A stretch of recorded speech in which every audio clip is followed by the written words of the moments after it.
komunikasi. Nah, jadi kita kedatangan tamu dari mana nih, Del? Tamu-tamu istimewa yang berbeda-beda latar belakang dan budayanya. Tapi sebelum itu kita dulu nih yang kenalan, Ta. Nah, Del dulu deh. Oke, aku Eda Wismilka Nadifa, berasal dari Sumatera Barat. Untuk keseharian di Sumbar aku pakai bahasa Minang. Kalau Tata gimana, Ta? Nah, baik, perkenalkan, aku Junita, aku dari Riau, tapi aku sebenarnya asli dari Sulawesi dan keseharian di rumah aku pakai bahasa Sulawesi. Nah, selanjutnya tamu-tamu kita nih yang luar biasa ini. Iya, yang cantik, glowing. Iya. Dan sedikit mengkek ya.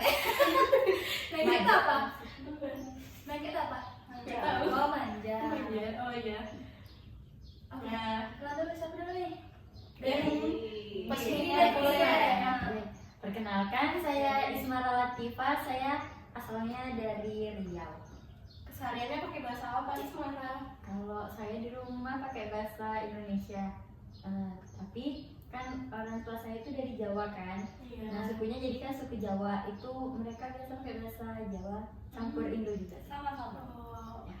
Kalau di sebelahnya, Halo semuanya, perkenalkan aku Zahwa Aulia, aku berasal dari Aceh.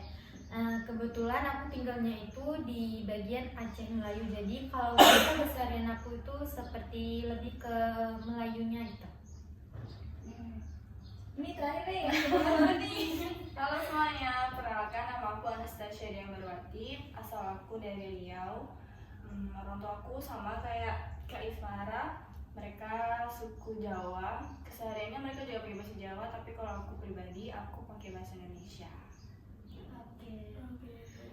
Gimana teman-teman? Udah nggak sabar nggak sih bahas tentang budaya dan interpersonal komunikasi? Nah, ini gimana Del? Bahas dari mana dulu kita nih, Del? kita bahas dari budayanya dulu nih. Nah, kan kita dari latar belakang budaya yang berbeda-beda. Gimana nih kita menjalin komunikasi biar komunikasinya tuh baik dan berjalan dengan dua arah, nggak cuma searah, karena berbeda pengertian, berbeda bahasa. Gimana caranya menjalin komunikasi yang baik nih? Sebelumnya kita bahas dulu ya tentang budaya itu kan. Seperti yang kita ketahui itu kan budaya itu dalam suatu daerah itu kan berbeda-beda. Nah, jadi kan budaya itu kayak mana cara hidup yang ada di dalam suatu kelompok masyarakat itu diwariskan dari satu generasi ke generasi gitu kan. Jadi kayak diwariskan dari generasi satu ke generasi lainnya sehingga berkembang. Nah, budaya ini tuh bermacam-macam. Di dalam budaya itu kan ada nilai juga, norma, adat istiadat, bahasa juga, serta budaya itu juga membentuk sebuah identitas yang menjadi ciri dari suatu masyarakat itu. Jadi budaya ini tuh juga dipengaruhi sama faktor geografis juga gitu kan, sehingga setiap daerah itu kan faktor geografisnya itu kan letak geografisnya kan berbeda-beda kan. Ada yang pegunungan, daratan, itu kan pasti cara berkomunikasinya itu juga berbeda kan. Nah, jadi dimana itu dalam suatu daerah dengan daerah lain itu bisa berbeda itu bahasa itu komunikasi itu juga dipengaruhi sama budaya, karena nggak mungkin juga kan kalau di misalnya nih dengan letak geografis itu kan di sebuah daerah yang di dataran tinggi itu kan tekanan udara itu kan lebih kayak mana ya, lebih rendah gitu kan. Jadi kan kalau kita ngomong tuh perlu cara berbicara yang besar dengan bahasa yang besar gitu kan. Beda dengan yang di dataran rendah, pasti itu cara berkomunikasinya dia menggunakan bahasa yang standar aja, yang lembut gitu kan. Nah, jadi Sunda nggak sih? jadi kenapa budaya itu bisa membedakan cara komunikasi antara suatu daerah dengan daerah lainnya. Tapi juga budaya itu juga kan kita ini budaya itu kan berbeda-beda setiap daerah. Itu juga setiap daerah itu pasti punya bahasa tersendiri kan. Iya, dialeknya dialeknya tersendiri, maknanya juga bahkan beda-beda kan. Ya, itu kan masih dalam satu lingkup daerah itu kan kadang berbeda, penyebutannya sama tapi artinya berbeda kan. Nah, kasusnya tuh kayak ini di tempat aku, mama aku orang 50 kota, papa aku orang Bukit Tinggi. Ada satu kata itu tuh andie. Nah, andie tuh di tempat mama aku tuh artinya suka bercanda. Tapi kalau di tempat papa aku tuh andie tuh artinya tuh kayak bodoh. Itu kan jauh sekali perbedaan maknanya kan, padahal artikulasinya sudah sama. Sama, iya sih. Jadi ya itulah ya kan, mungkin ya memang itu sih kayak salah satu kenapa komunikasi kita tuh di Indonesia berbeda-beda, karena ya budaya di Indonesia tuh cuma satu, banyak gitu kan. Terus juga kayak makna-makna gitu kan, pasti ada persamaan kayak tadi tuh kan. Itu juga bikin salah paham juga gitu.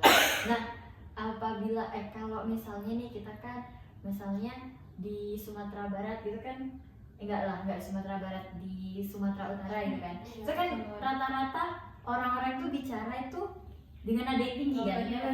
Kita ngiranya mereka marah-marah, padahal aslinya kan enggak kan. Mereka juga santai aja. Santai, mereka mau santai pun. Jadi kayak misalnya nanti orang dari Sumatera Utara ini datang ke Jawa itu pasti mereka kaget gak sih kayak lembut. Apalagi orang Jawa itu kan ngomongnya lembut-lembut kan. Tiba-tiba datang orang Sumatera Utara dengan logat yang begitu bahasanya lantang, jadi pasti kayak ini marah gitu. Padahal ya itulah budaya mereka di sana tuh seperti itu gitu. Terus juga di hampir seluruh wilayah di Sumatera ini kan juga suaranya besar. Nah, kan Tasya orang Sumatera pernah sekolah di Jawa. Itu gimana tuh dulu penyesuaiannya juga? Belajar dari pengalaman. Emang sebelumnya aku SMA-nya di Jawa. Tapi di kelas 7 awal itu kita Kelas 10 kan sih? oh iya kelas 10 ya? Iya, Iya kan SMA.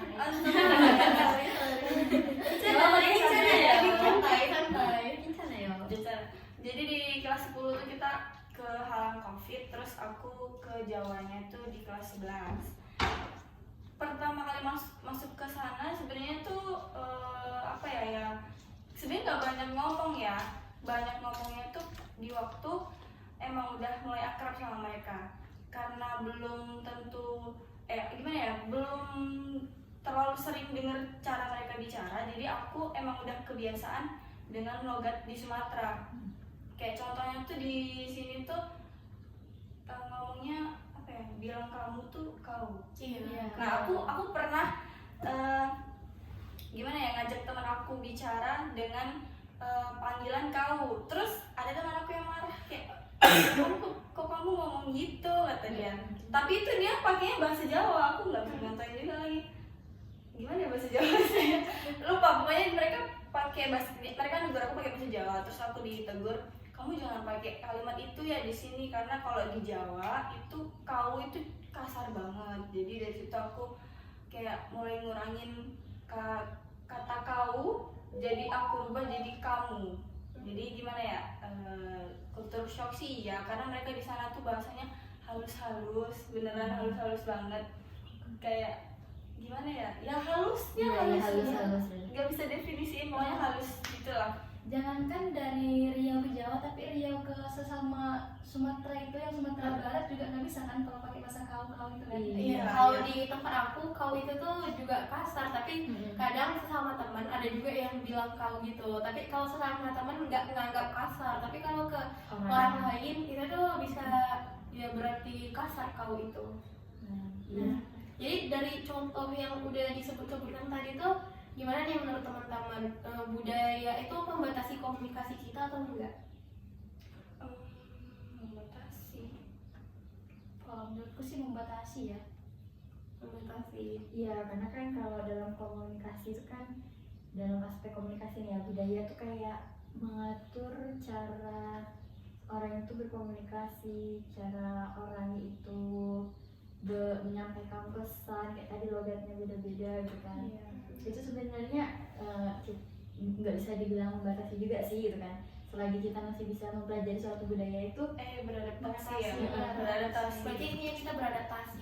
Ya. Nih, ngomong-ngomong beradaptasi, gimana nih kita beradaptasi dengan beragamnya budaya di Indonesia? Gimana cara kita mengatasi nggak sih mengatasi cara perbedaan itu? Bicara masalah penyelesaian diri atau adaptasi nih ya. Nah kan aku berasal dari Aceh, Tasyanya berasal dari Jawa, ada yang dari Sulawesi, ada yang dari Sumbar. Nah kan kita pada merantau ke Riau nih kan kuliah, berarti memang diri kitanya sendiri yang harus beradaptasi di satu tempat. Tujuannya itu biar komunikasinya itu bisa berjalan dengan lancar, kayak peribahasa apa? Di mana bumi pijak, di situ lagi hijau. Nah itu tuh termasuk ke dalam dimensi komunikasi antar budaya. Nah selanjutnya ada nih kayak kepercayaan.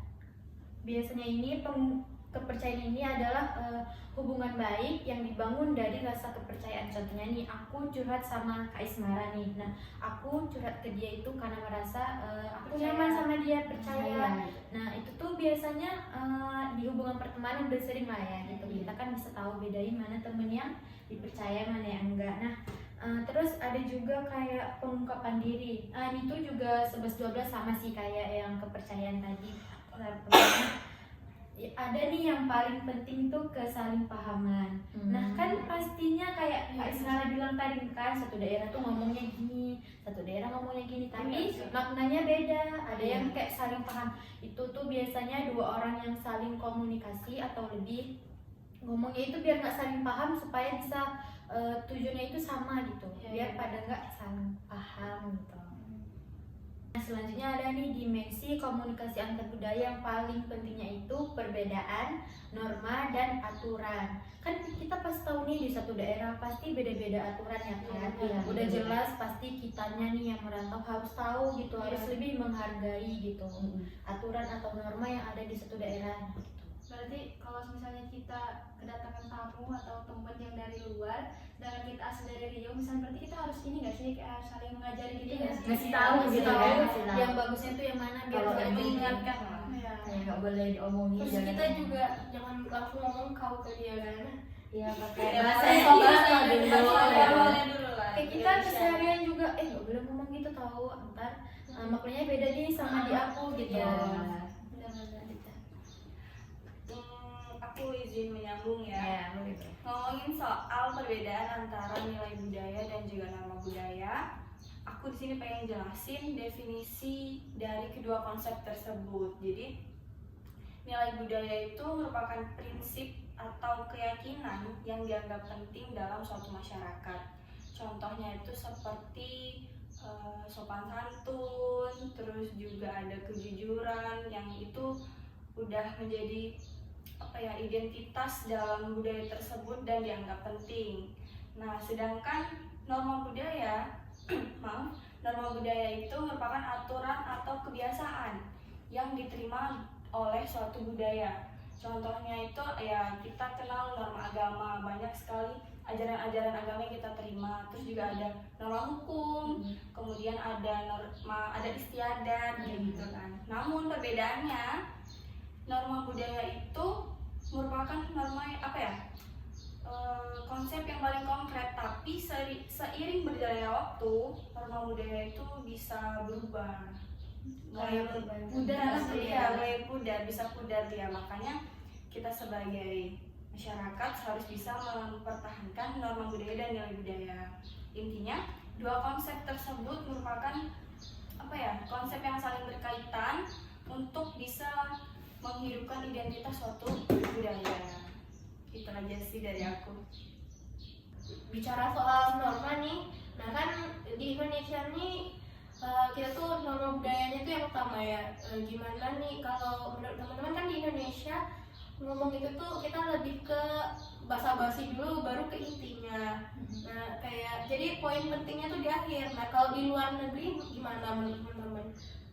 Contohnya nih ya, nah contohnya ini kalau sekolah di bar atau di Universitas Amerika nih ya, mereka itu bisa secara langsung menunjukkan ketidakpuasannya mereka itu selama belajar. Nah kalau di kita nih yang kayak lebih sopan nggak sih, lebih menghargai.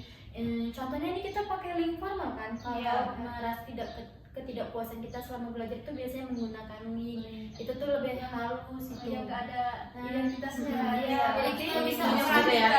kita praktek kata-kata dulu langsung ke intinya kan. sopan lah. Iya, Intinya ada menjaga sopan kalimatnya rapi lah. Tujuan itu biar sama-sama menghindari konflik yang bakal terjadi gitu. Iya sih, karena Sakit kalau hati. kalau di Indonesia itu kan dia lebih mainkan emosi dan perasaan. Iya, ya. betul. Makanya kalau di Indonesia itu komunikasinya tuh lebih indirect communication, ini komunikasi tidak Tidak langsung. Tapi kalau di barat memang direct communication, Lebih ke langsung komunikasi gitu. langsung. Kalau salah yang Contohnya salah. tuh gimana nih? To the point gitu aja langsung. Jadi kayak dia nggak suka sama guru ini, dia langsung bilang Langsung aja ngomong gitu ya, secara langsung gitu di depannya gitu. Kayak aku nggak suka nih cara ibu ngajar kayak gitu ya. Kalau di Indo kan dia lebih ke Bimbing gitu. Mungkin kalau di belakang kali. Gak paham kayak Bu, mau Bu, saya belum paham materi ini. Iya, Saya gitu. tahu. Oh iya, Padahal lebih baik mereka juga. paham atau enggak itu Kalimatnya bukan lebih salah baik. mereka kan, bukan salah mereka nggak pahamnya, mungkin dari cara ngajar gurunya itu ada kesalahan. Terus juga di akhir itu kan masih ada refleksi sih, kayak apakah Dia pelajaran paham nggak ini nih, gitu. baik, bagus. Dan refleksinya itu juga nggak to the point kan. keren banget ya. Terus menurut teman-teman lebih bagus yang mana? Indirect communication atau direct communication? Tergantung situasi dan kondisi. Iya, harus tergantung penempatan juga sih. Kita juga Kalau di Indonesia kita harus ini dong. Indirect. Iya, indirect. Harus menyesuaikan Harus ya. indirect. Kita mempertimbangkan norma-norma budaya. Iya, norma-norma kita budaya, Indonesia kan. punya banyak banget budaya guys. Tapi kita dibahasakan oleh satu bahasa. Bahasa Indonesia. Indonesia. Bangga berbahasa Indonesia. I love Indonesia. I love Indonesia. Aku cinta nasi goreng. Nasi goreng. Bakso. Indo banget ya. Nah, keren banget kan materi hari ini dari teman-teman kita semua. Nah, buat pendengar setia AHA Moments, nantikan lagi podcast kita selanjutnya ya. Semoga podcast kali ini bermanfaat. Thank you for watching. Bye bye.